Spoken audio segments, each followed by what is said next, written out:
아멘. 유명한 소크라테스가 네 꼬라지를 알라라고 했습니다. 네 자신을 알라. 사람은 자기가 누군지를 잘 알아야 합니다. 그래야 교만하지 않습니다. 자기를 잃어버리면 교만합니다. 그래서 내가 누구인지를 잘 아는 것 중요합니다. 우리는 예수 믿는 자이죠. 의 신앙의 정체성을 나는 누구인가를 잘 아는 것이 중요합니다. 이런 비슷한 설교는 제가 여러 번 해서 더 이상 말씀은 드리지 않습니다. 요한이 자기가 누군지 정확하게 알았습니다. 세례 요한이 자기가 누군지를 정확하게 알았다는 것이죠. 그리고 그는 자기가 누군지를 알고 자기가 무엇을 해야 하는지를 알아 그 일에 매진했습니다. 그러니 하나님께서 요한을 높여주시는 것입니다. 예수님께서 여자가 낳은 이 중에 요한보다 큰 이가 없다.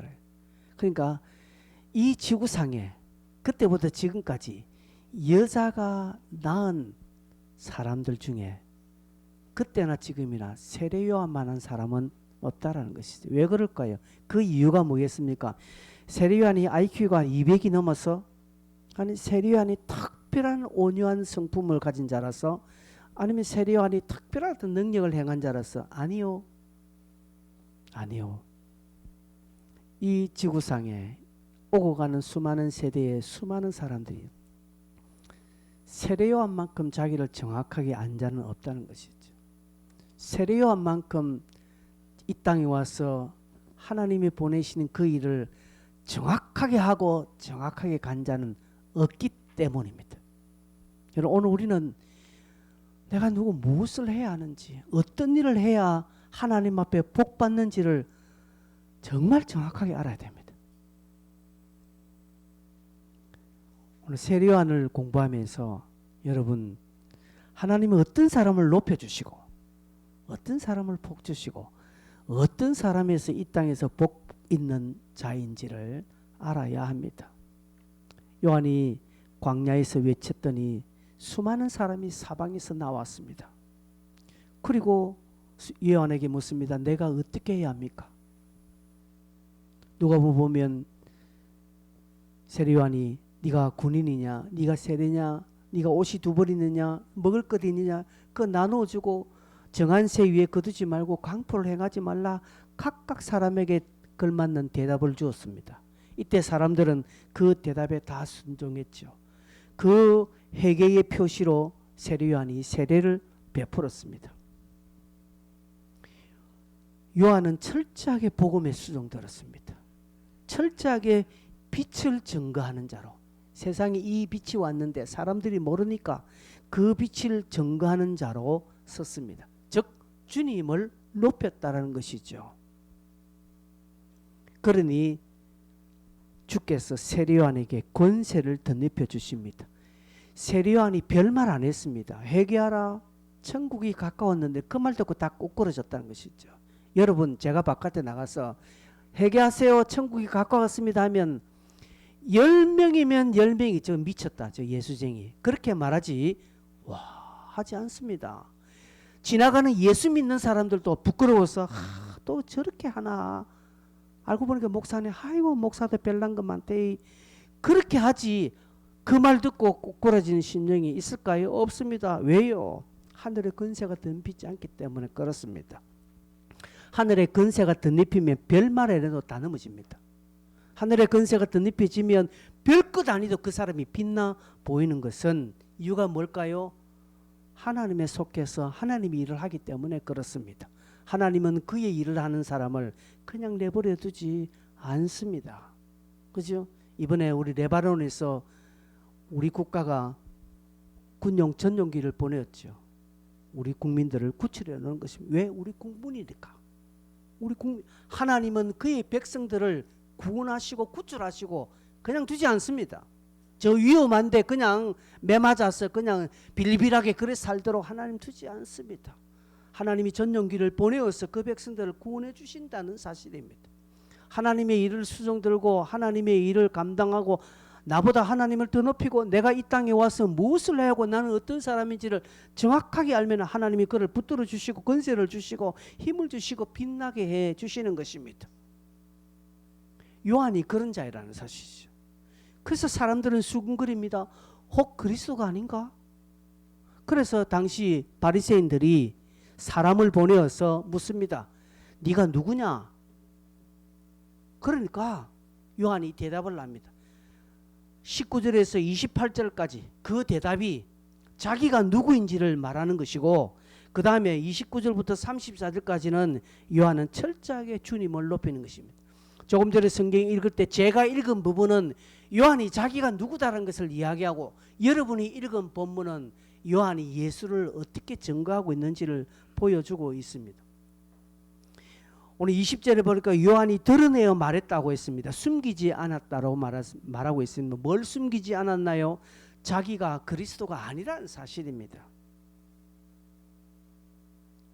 21절에는 자기는 엘리야도 아니고 선지자도 아니라고 이야기합니다. 이것에 숨김이 없고 그냥 이야기, 자기를 솔직하게 나는 개뿔도 쥐뿔도 아니다 이 말입니다.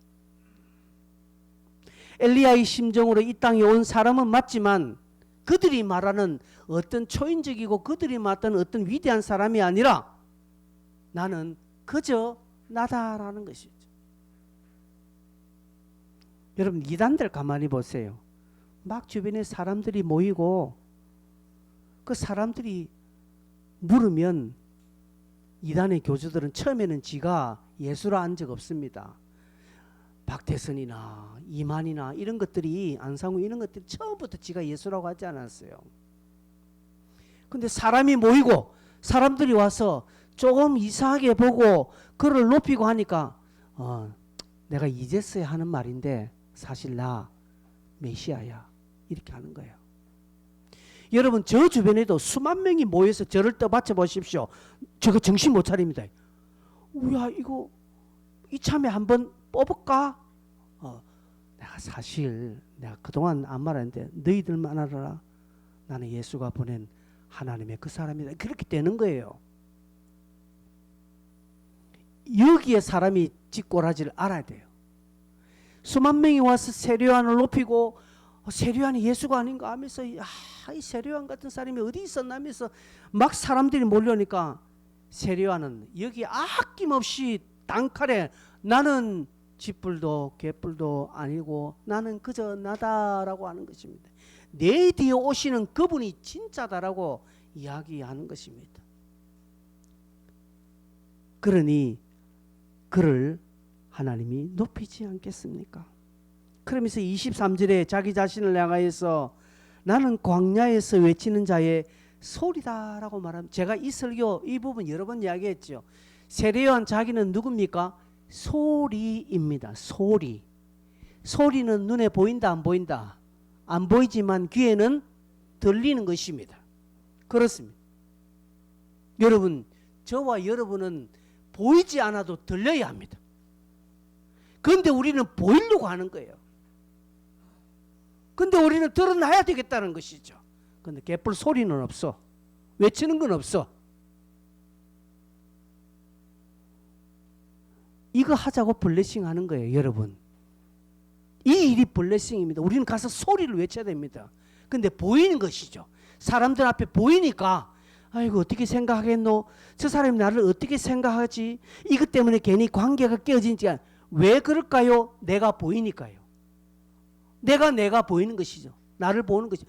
나를 보지 않고 그리스도를 보이고 나는 그리스도의 소리로 서면 이 일 당연하게 해요. 어렵지 않게 하는데 괜히 내가 보이거든요.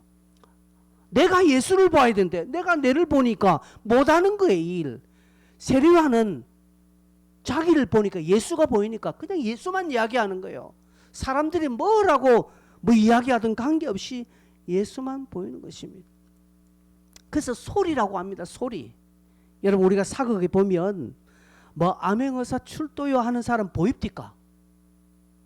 아니면 어떤 임금이 행차하거나 높은 고관들이 행차할 때 옆에서 누가 나가신다고 임금 행차다고 큰 소리 치는 사람 카메라 잡아줍니까? 카메라 안 잡습니다. 와, 뭐 병판대가 나가시오, 물러거라, 우이 할 때 카메라가 그 사람 잡아주는가요? 안 잡아줍니다.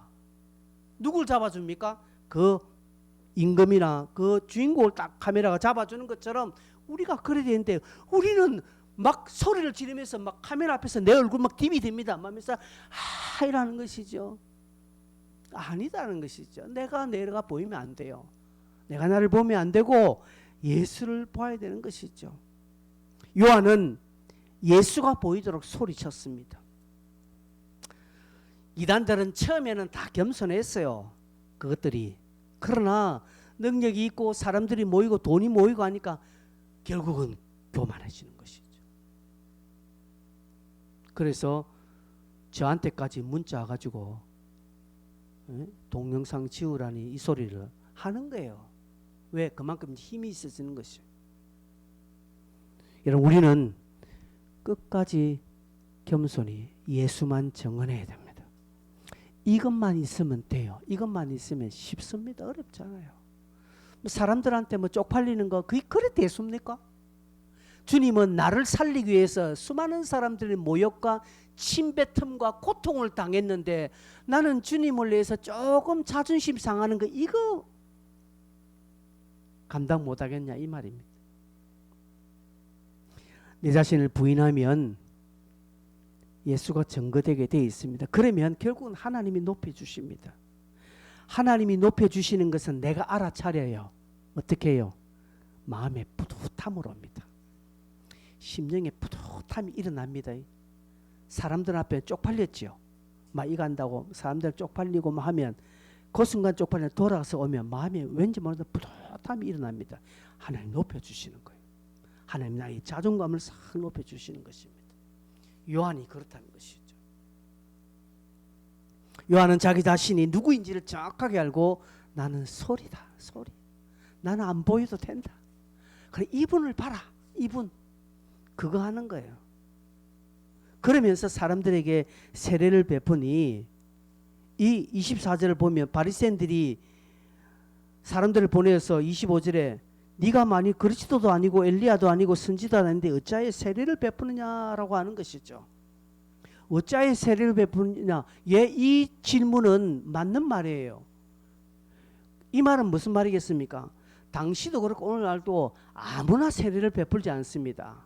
여러분 어디에서 누가 세례를 베푸는 장면을 보면 여러분 누가 세례를 딱 베푸는 것 보면 여러분 저분이 목사님인가? 당연히 생각하죠. 마찬가지입니다.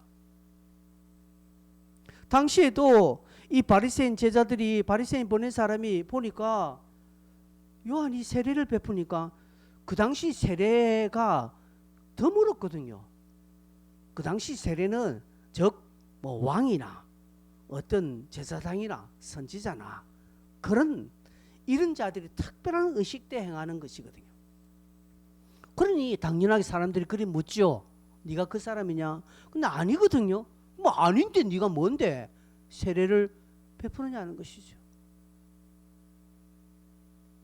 이렇게 묻는 이유가 있습니다. 바리새인들이 이렇게 묻는 이유는 세례는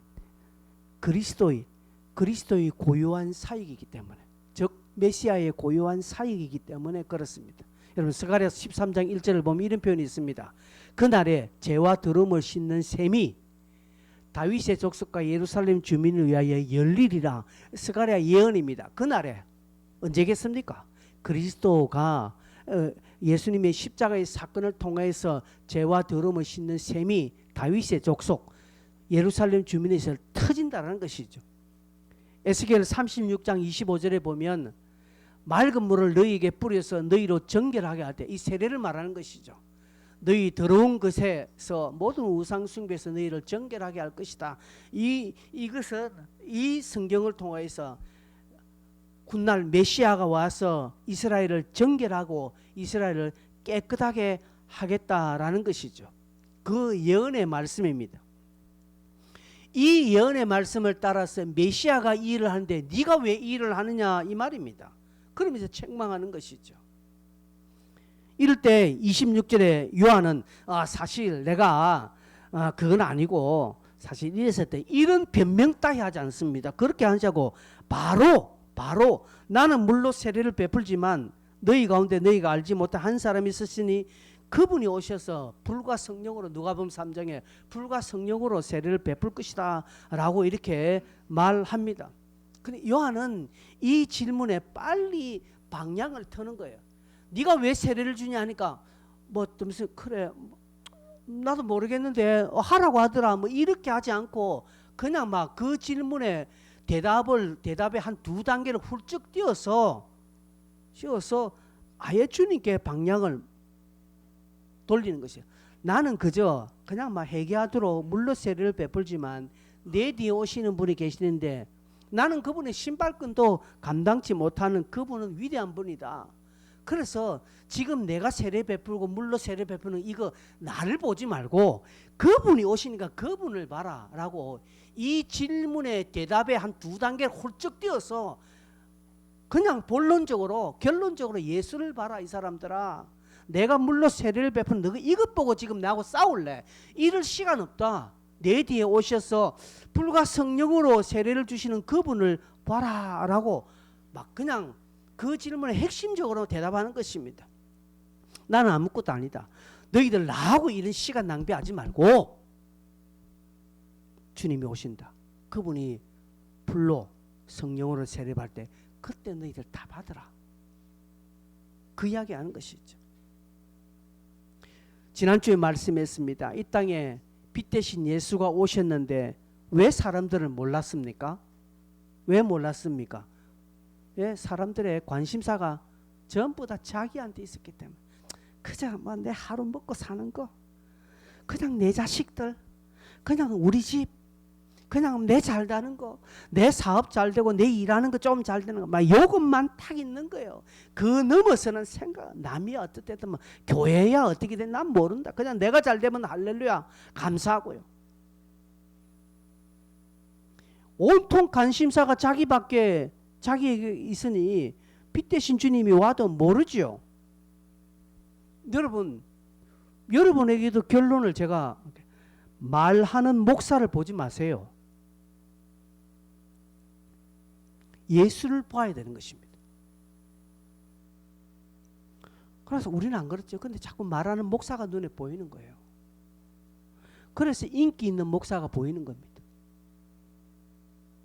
인기 있는 목사가 그래서 생기는 거예요.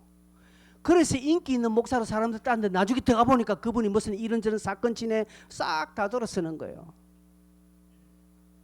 여러분 말하는 목사를 보지 말고 그 말을 하도록 뒤에서 말씀하시는 예수를 보아야 하는 것입니다. 그 뒤에 계시는 주님을 보고 그 예수를 볼 때 나는 넘어지지 않아요. 능력을 행하는 자가 아닌 그죠? 어떤 사람이 손을 얹어서 하니까 막 병고침을 받았어요. 와 저분 대단하다. 막 저분 따라가야지.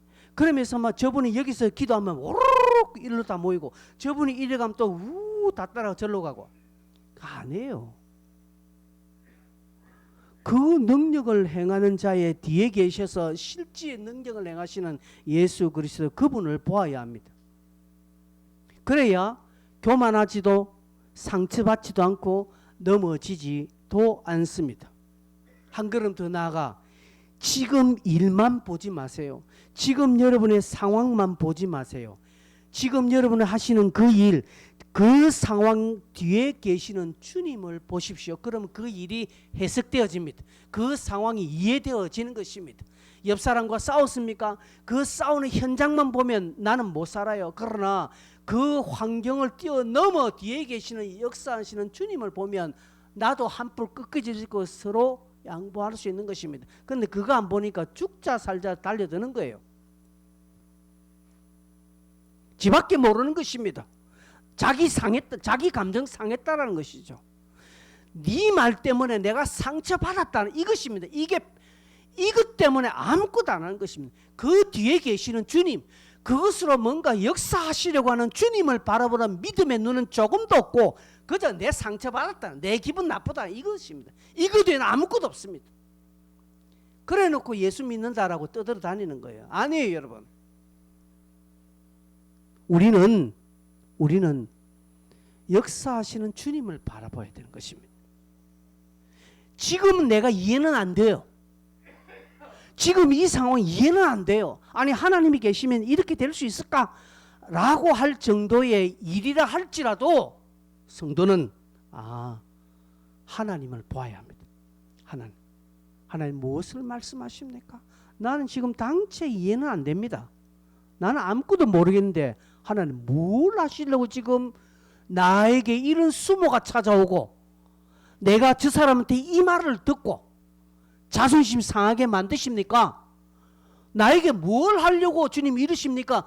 라고 묻는 믿음의 여유가 한 번 정도는 있어야 그 사람은 신앙인이라고 할 수 있습니다. 근데 이런저런 생각은 없고 그저 그냥 막 달라붙고 싸우고 하면 아무것도 안 된다는 것이죠. 바리새인들이 지금 그렇게 달려왔거든요. 근데 요한은 싹 한 두 단계를 뛰어넘어서 주님이 오신다. 나하고 지금 이거 하지 마라. 이거는 헛장난이다. 시간 낭비다. 주님을 봐라. 그분은 불과 성령으로 조금 전에 누가복음 3장 16절을 보면 요한이 모든 사람에게 대답하여 이르되 나는 물로 너희에게 세례를 베풀거니와 나보다 능력 많으신 이가 오시나니 나는 그의 신발끈 풀기도 감당하지 못하겠노라. 그는 성령과 불로 너희에게 세례를 베푸실 것이요. 주님 봐라. 내가 하는 거 이까지고 너희들 내 잘잘못 따지나? 이건 아무 없다. 내 잘잘못 따지는 거 아무는 없고 주님이 오신다. 여러분 물로 세례를 베푸는 것과 불과 성령으로 세례를 베푸는 것 비교가 됩니까? 그런데 사람들은 물을 더 좋아합니다. 물로 세례를 베푸는 걸 더 좋아합니다. 이게 무엇입니까? 즉 눈에 보이는 세례요한이 더 크게 보이는 것입니다. 여러분 그렇습니까? 여러분 어디에 관심을 두시겠습니까? 말하는 자입니까? 그 자 뒤에 계시고 역사하시는 주님입니까? 눈에 보이는 물이 아니는 것입니다.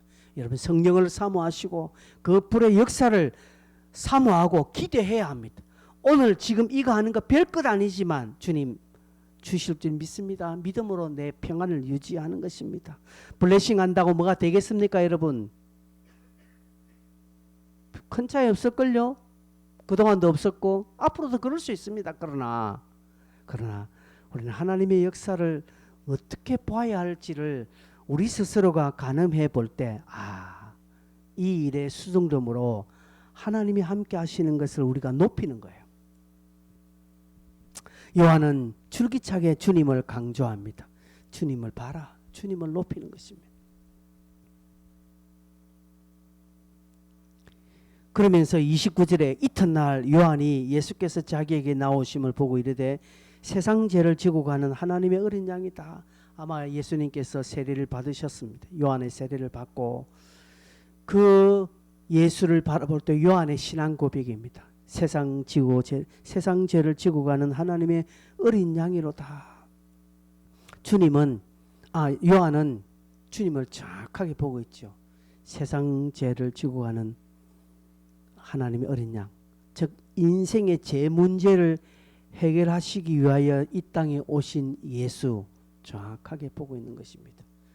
그저 예수 믿으면 복 받고 돈 많이 벌고 내 잘되고 내 건강하고 내 질병의 문제 때문에 오신 것이 아니라 주님은 이 땅의 죄의 문제를 해결하기 위하여 오셨다는 사실, 그 문제를 해결하기 위해서 때로는 돈, 건강, 물질, 질병 이런 것으로 역사하신다라는 것을 알아야 하는데 이런 것은 싹 빼고 그저 잘되고 복 받는 것에만 관심이 있으면 제대로 예수 믿는다 할 수는 없습니다. 여러분, 자 여기에서 세례요한이 하나님의 어린 양, 세상 죄를 지고 가는 하나님의 어린 양이라고 할 때에 그 당시 주변에서 이 세례요한의 말을 듣는 이스라엘 백성들은 이 말을 들을 때 어디가 팍 떠오를까요? 그들은 알아요. 이게 무슨 말인지 이 의미를 확 알아요. 그게 무엇이겠습니까? 레위기 16장에 나오는 아사셀 염소를 상징하는 겁니다. 이스라엘 백성들은 알거든요. 구약적인 지식이 있거든. 근데 세상 죄를 지고 가는 하나님의 어린 양이라고 할 때 그들은 연상이 저 레위기에 연상이 확 됩니다. 자, 레위기 16장 8절 9절 10절 세 절인데 한번 읽어볼까요? 두 염소를 위하여 제비 뽑되 한 제비는 여호와를 위하고 한 제비는 아사셀을 위하여 할지며 아론은 여호와를 위하여 제비 뽑은 염소를 속죄제로 드리고 아사셀을 위하여 제비 뽑은 염소는 산채로 여호와 앞에 두었다가 그것으로 속죄하고 아사셀을 위하여 광야로 보낼지니라. 22절에 시작. 염소가 그들의 모든 불의를 지고 접근하기 어려운 땅에 이르거든 그는 그 염소를 광야에 놓을지니라. 자, 아론이 속죄제를 위하여 염소 2마리를 따고 하나는 하나님 앞에 드리고 하나는 묶어놨다가 귀한 날에 딱 되었을 때 이스라엘 백성들의 모든 불의를 모든 죄를 그에게 전가시키고 이 염소 1마리를 저 멀리 데려나갔어. 이 염소가 되돌아올 수 있으니까 되돌아오지 못할 저 멀리 데려나가서 그냥 두는 것입니다. 그러면 그 염소는 어떻게 되겠습니까? 그 염소는 어떻게 되겠습니까, 여러분? 100%? 예? 예. 뭐 늑대나 다른 사나운 짐승에게 잡혀서 거의 죽습니다. 그래 안 죽으면 어떻게 할까요? 굶어 죽습니다. 어떻게 그렇게 잘 봤습니까? 네. 그렇습니다. 100%요. 굶어 죽는 일은 거의 없고요. 그냥 하루 며칠 만에 그냥 늑대나 이리에게 뭐 다른 사자, 짐승에게 잡혀서 찢겨 죽습니다. 그렇게 하라고 하는 거예요. 이 아사셀 염소는 죽어야 합니까? 살아서 기어코 돌아와야 됩니까? 죽어야 하는 것입니다. 그래야 이스라엘의 죄가 용서받는 것이에요.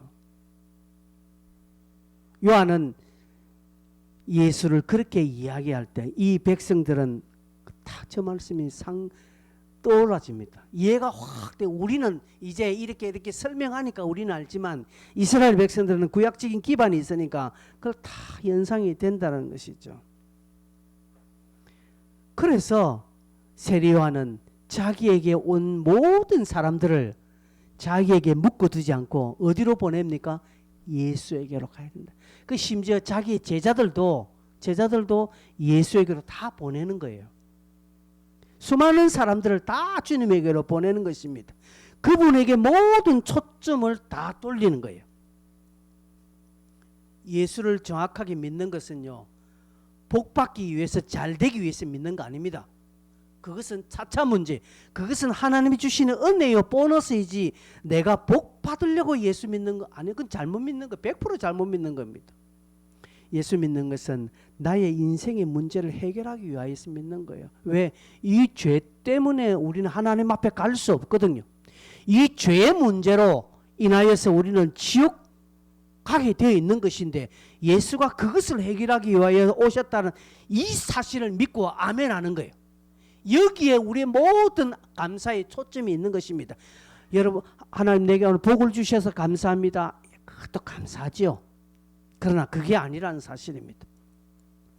하나님은 우리의 죄 문제, 양심의 문제, 인생의 가책의 문제를 해결하기 위하여서 이 땅에 오셨습니다. 이건 달리 말하여서 우리의 정체성을 분명하게 말하기 위하여서 오셨다는 것이죠. 우리는 누구입니까? 하나님 앞에 이미 복받은 자입니다.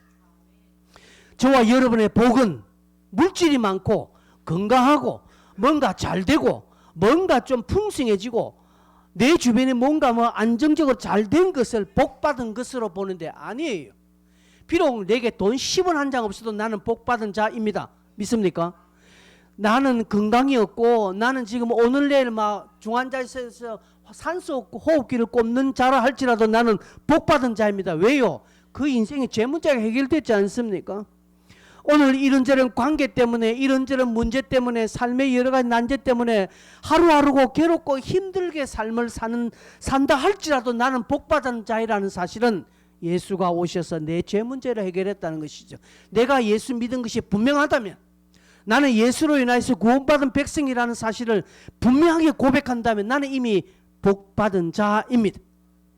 이걸 확고하게 믿으면요, 하나님이 그 삶의 지경에 심령의 안식을 주시고 평안을 주시고 기쁨을 주시고 건강의 복을 때로 주신다는 것이죠. 왜요? 하나님은 그의 자녀들을 그렇게 어렵게 두지 않습니다.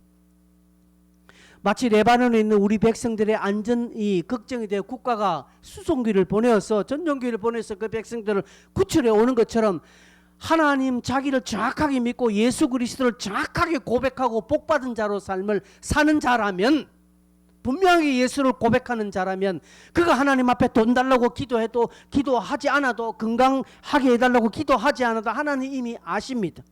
레바논에 있는 백성들이 우리 정부에게 우리를 구출해 주세요, 구출해 주세요 막 그렇게 씨름하고 했나요? 아닙니다. 국가가 먼저 알았어. 저 땅이 위험하니까 우리 백성들이 몇 명인도 하니까 거의 한 100몇 명이 있더라. 그러니까 빨리 이번 다리를 오자. 국가가 결정한 거예요. 하나님이 결정하십니다. 여러분의 삶에 여러분이 돈 때문에 지금 너무나 어려워하니까 하나님 줘야 되겠다라고 하나님이 결정하시는 것이고, 하나님의 그 영광과 하나님 나라를 위해서 하나님이 그들에게 건강을 주시는 겁니다. 여러분을 그렇게 달라 안 해도 하나님 주시는 겁니다. 그럼에도 불구하고 하나님은 구하라고도 이야기하셨어요. 무슨 말입니까? 무엇을 말하는가? 예수를 바로 믿어야 된다 이 말입니다. 예수를 어떻게 믿고 있습니까, 여러분? 예수를 수단으로 믿으면 저 절에 다니는 사람과 똑같아요. 수단으로 믿으면.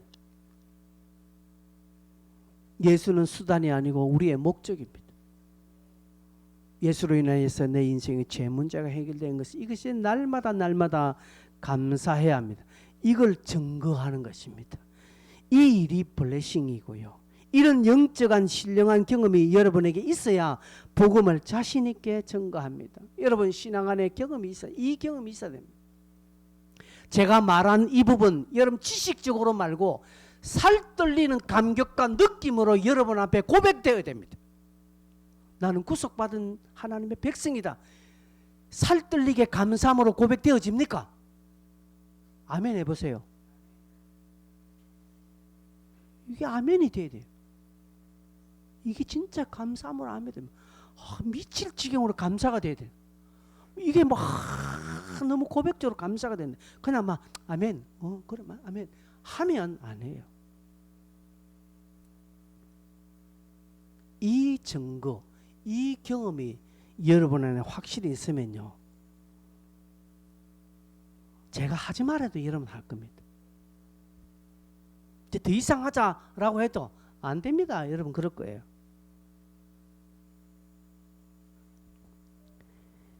세례요한이 그 사람을 가리키고 있는 것이 예수를 가리키는 것입니다. 31절에 보면 나도 그를 알지 못하였으나 내가 와서 물로 세례를 베푸는 것은 그를 이스라엘에게 나타나려 함이라 하시니라. 나도 그를 알지 못하였어. 이게 무슨 말이겠습니까? 요한이 인간적으로 예수를 몰랐다는 것입니까? 아닙니다. 그 사촌입니다. 두 사람은 사촌관계예요. 잘 알았어요. 뭐 마리아가 엘리사벳한테 갔잖아요. 서로 알아요. 사촌이기 때문에 알아요. 그런데 몰랐다는 것이 무엇입니까? 그가 하나님인 줄 몰랐고 그가 메시아인 줄 나도 처음 몰랐다는 것이죠. 그런데 자기 자신이 세례를 베푸는 것은 타인을 회개시키려고 하는 목적도 있지만 메시아를 기다린다는 것이죠. 우리 사촌 예수가 하나님인지 메시아인지 모르는데 저분이 메시아인 줄 내가 알면 내가 물로 세례를 베풀어야 한다. 내가 물로 세례를 베푸면 메시아 그분이 오시는데, 그분이 불과 성령으로 오시는 그분인데 그분이 예수인지 내가 알게 된다는 것이죠. 즉 여러분 이게 무슨 말인가? 무슨 말이겠습니까? 33절에 보면 33절에 세례요한에게 하나님이 말씀합니다. 나도 그를 알지 못하였으나 라고 하지요. 나를 보내어 물로 세례를 베풀라 하신 그이가, 즉 하나님이 세례요한에 가서 물로 세례를 베풀으라고 말씀하셨는데 그분이 나에게 말씀하시되 성령이 내려서 누구 위에든지 머무는 것을 보거든 그가 곧 성령으로 세례를 베푸는 이인 줄을 알라 하셨기에 내가 지금 물로 세례를 베푼다 이 말입니다. 자, 이해가 안 돼. 제가 천천히 설명할게요. 세례 요한이 왜 세례를 베풀었느냐? 물로 사람들에게 물로 세례를 베풀어서 그들을 회개시키려고 하는 목적이 있지만, 그러나 하나님께서 세례 요한에게 말씀했습니다. 요한아, 네가 물로 세례를 베풀어라. 그런데 어떤 사람이 올 것이다. 근데 그 사람에게 세례를 베풀 때 성령이 그 위에 비둘기같이 싹 임할 때 네가 그걸 볼 건데 그분이 메시아다라고 하는 것입니다. 그래서 세례 요한이 세례를 베푼 이유는 두 가지입니다. 첫째, 사람에게 회개의 세례를 베풀기 위해서. 두 번째, 뭡니까? 메시아를 알기 위해서.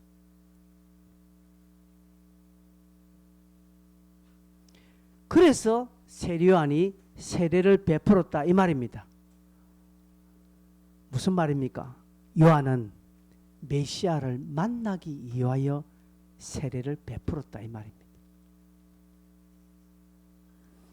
메시아를 만나기 위하여 그 만날 수 있는 그 자리에 있었다라는 것입니다. 예수를 증언하는 자리, 세례를 베푸는 그 자리에 그가 있었다는 것입니다. 지난주 제가 설교했습니다. 여러분, 바람이 잘 부는 그 목에 있어야 바람을 맞습니다. 바람을 맞습니다. 며칠 전에 황령산에 올라갔습니다. 밤에. 황령산 여기서 올라갔는데 황산 꼭대기에서 봉수대에서 저쪽 저 서면 쪽으로 약간 내려가는데 그게 벤치가 이렇게 마련인데 거기는 바람이 많이 시원해요. 근데 올라와서 요쪽 연제구 쪽으로 상내니까 바람이 안 불어.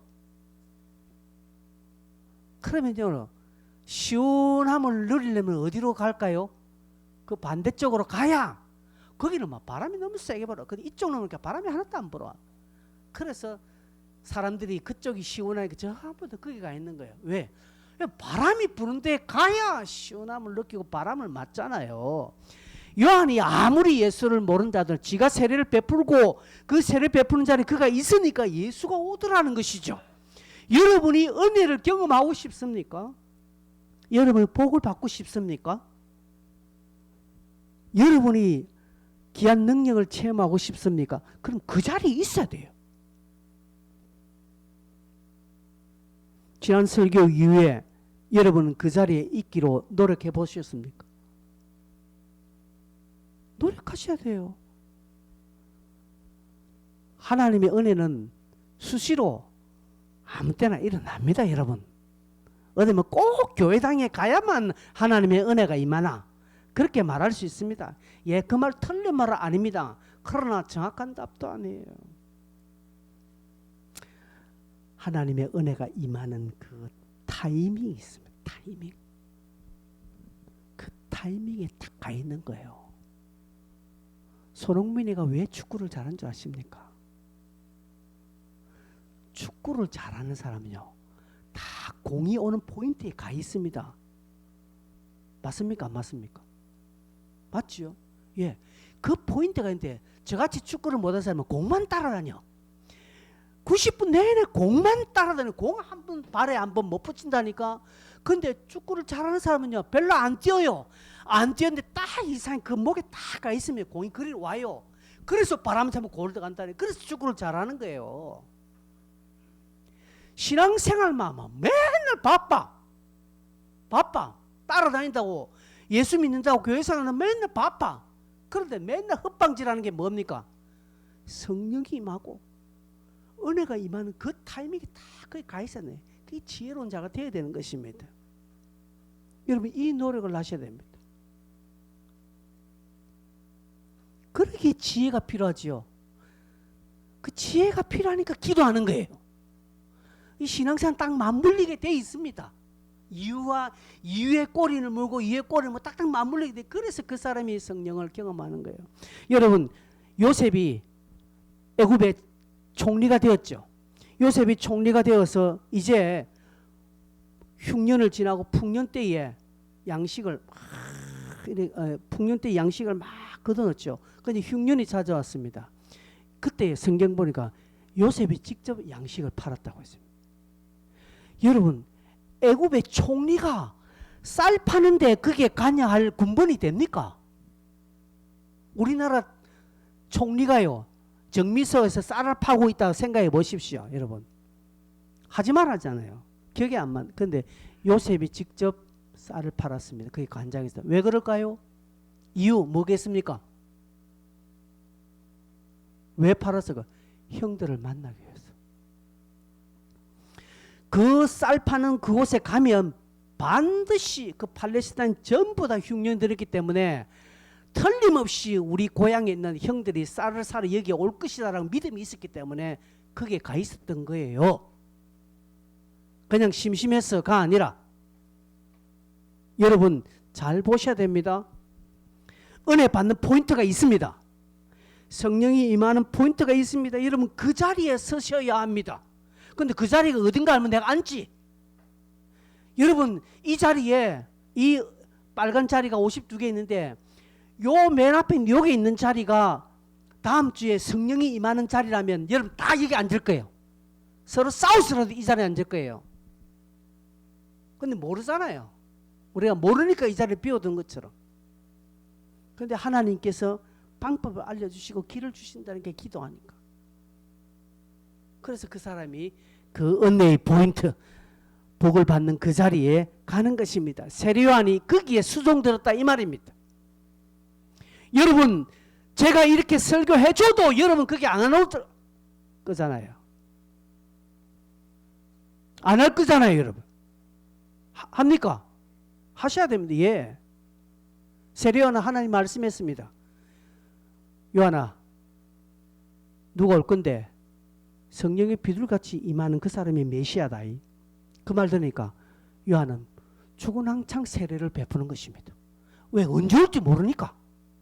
아무 날 올 것이면 그 날에 딱 세례 베푸는 건데 언제 올지 모르니까 요한은 주구장창 세례를 베푸는 것입니다. 그런데 one 어느 날 누가 왔는데 성령이 확 앉거든. 이분이 메시아구나. 세상 지고 하나님 어린 양이구나. 그래서 그 주님을 만나는 거예요. 여러분 우리도 똑같습니다. 이 예수를 만나야 하고요. 이 예수를 증언해야 합니다.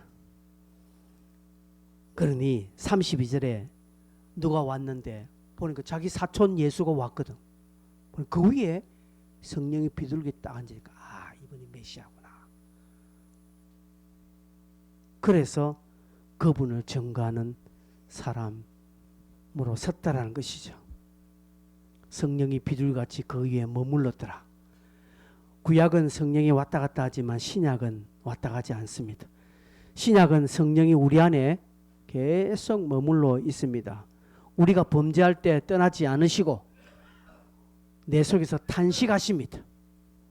탄식하시고 계속적으로 내가 돌이키고 범죄하면 돌이키지 않고 범죄하면 떠나시진 않지만 성령이 어떻게 하겠습니까? 성령이 나를 무관심해 버립니다. 이것을 신학적인 표현으로 두 글자라고 하는데 뭐라고요? 유기라고 합니다.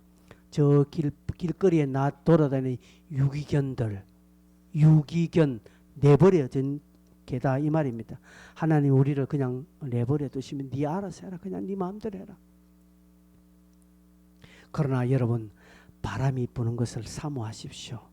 분명히 하나님께서 세례요한에게 그럴 때가 올 것이다 라고 하니까 그 다음부터 계속적으로 세례는 빠지지 않고 아마 세례를 베풀었을 거예요. 언제 오실 줄 모르니까. 그 오늘도 마찬가지입니다. 언제 내게 성령의 바람이 불지 모르니까 빠지지 않고 그 부는 곳에 차 있는 것입니다. 그것을 사모하고 그 자리에 찾고 그 자리를 지키고 그곳에서 하나님을 배울 날을 사모하면서 기다리는 것입니다. 블레싱이 이 일입니다. 여러분 그냥 여러분 교회의 사역이라고 아무 때나 치부하지 마세요. 그 일 내가 언제 이익을 할 때 하나님이 나를 확 붙들어 줄지 모른다 하고 최선을 다해서 해보시기를 바랍니다.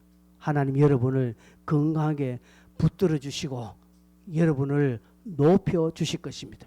결론 맺겠습니다. 여러분 우리는 어떤 자입니까? 우리는 복받은 자예요. 복받은 자예요. 그러나 지금 세상 사람들이 말하는 복된 증거들이 내게 하나도 없습니다. 심지어 지하철 탈 돈도 자비도 없을 그런 완전히 막 무일편 상황일 수도 있습니다. 점심 못 먹고 뗄 때도 굶다가 저녁에 라면 한 끼 먹는 그런 어떤 어려움이 있을 수 있습니다. 그럼에도 불구하고 우리는 복받은 자이라는 사실. 왜? 주님이 오셔서 내 인생의 제 문제를 해결해 주셨기 때문입니다.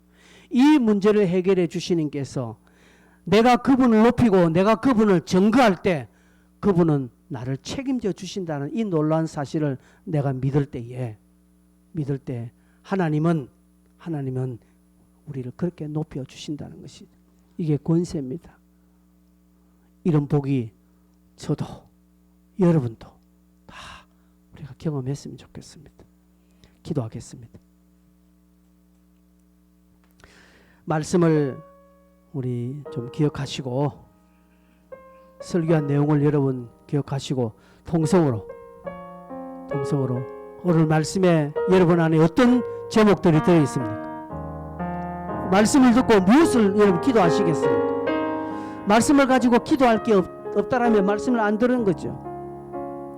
같이 한번 들으신 말씀 중에 여러분에게 기도의 제목이 있기를 바라면서 같이 한 목소리에 주여 한번 외치고 기도하겠습니다. 주여, 주님 감사합니다. 하나님 오늘도